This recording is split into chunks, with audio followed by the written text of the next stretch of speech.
మంచిర్యాల జిల్లాలో degree college principal బదిలీని ఆపాలని కోరుతూ విద్యార్థులు రాస్తారోకో చేపట్టారు. ప్రిన్సిపల్ ప్రత్యేక చొరవ తీసుకుని కళాశాలలో ఎన్నో మౌలిక వసతులు కల్పించారని అన్నారు. గతంలో కళాశాలలో కేవలం 30 మంది విద్యార్థులు మాత్రమే ఉండేవారని, ప్రిన్సిపల్ ఓజా వచ్చాక 1000 మంది విద్యార్థుల వరకు జాయిన్ అయ్యారని విద్యార్థులు తెలిపారు.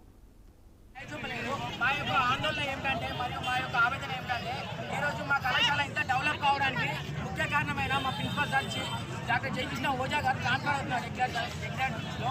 అలా సార్ ట్రాన్స్ఫర్ ఆపాలని మేము గవర్నమెంట్కి చాలా రిక్వెస్ట్ చేశాము. మన ఇక్కడ నాయకులు కూడా కలిసాము. కానీ ఎవరు కూడా మా ఆయన దయ చూపలేదు. మా ఆయన దయ చూపి మా సార్ ట్రాన్స్ఫర్ ఆపండి. ఎందుకంటే చాలా డెవలప్ అవుతుంది ఉంది మా లక్ష్యపేట ప్రభుత్వ కళాశాల.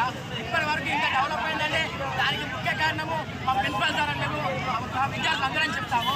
ఎందుకంటే కేవలం 15 మంది స్ట్రెంత్ ఉన్న మా కళాశాలలో నేను 1500 మంది స్ట్రెంత్గా మార్చేది మా ప్రిన్సిపల్ సార్. అంతటి మరియు ఇక్కడ లేని ఐటెక్ అని కోర్సు బీఎడ్ కోర్సుని మా కళాశాలలో మాత్రమే రావడానికి మెయిన్ కారణం మా ప్రిన్సిపల్ సార్. ఇంకా చాలా డెవలప్మెంట్ ఉంది. అలాంటి డెవలప్మెంట్ మా సార్ ఇప్పుడు మధ్యంతరంగా వెళ్ళిపోతే మా కళాశాల డెవలప్మెంట్ ఇక్కడికి ఆగిపోతుంది.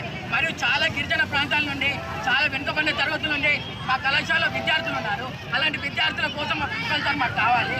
2 సంవత్సరాలు ప్రైవేట్గా ఉన్న హాస్టల్ని మా ప్రిన్సిపల్ సార్ తన సొంత డబ్బులతో మా సార్ వల్ల విద్యార్థులు ఎలాంటి భారం పడకూడదని సార్ డబ్బులు వెచ్చించి మాకు మా హాస్టల్ని నడిపించారు. అట్లాంటిది అవి గవర్నమెంట్ కావడానికి 2 సంవత్సరాలు మా సార్ తన సొంత డబ్బులతో చాలా కృషి చేసి ప్రతి ఒక్క నాయకుడి దగ్గరికి వెళ్ళి అవి మాకు ఇప్పుడు శాంక్షన్ చేయించారు. అట్లాంటి సార్ని ఇప్పుడు ట్రాన్స్ఫర్ చేయడం వల్ల మా లక్ష్యపేట ప్రభుత్వ డిగ్రీ కళాశాల చాలా కోల్పోతుంది. ప్లీజ్ మేము గవర్నమెంట్ ఒకరే రిక్వెస్ట్ చేసుకుంటున్నాము. ప్లీజ్ మా యందు దయదలిచి మా విద్యార్థులు, మా 1500 మంది విద్యార్థుల జీవితాలు మరియు మా ఫ్యూచర్ విద్యార్థులు, మా తమ్ముళ్ళు, మా సోదరుల జీవితాలను మీరు దయలో ఉంచుకొని మా యందు ప్లీజ్ మా ప్రిన్సిపల్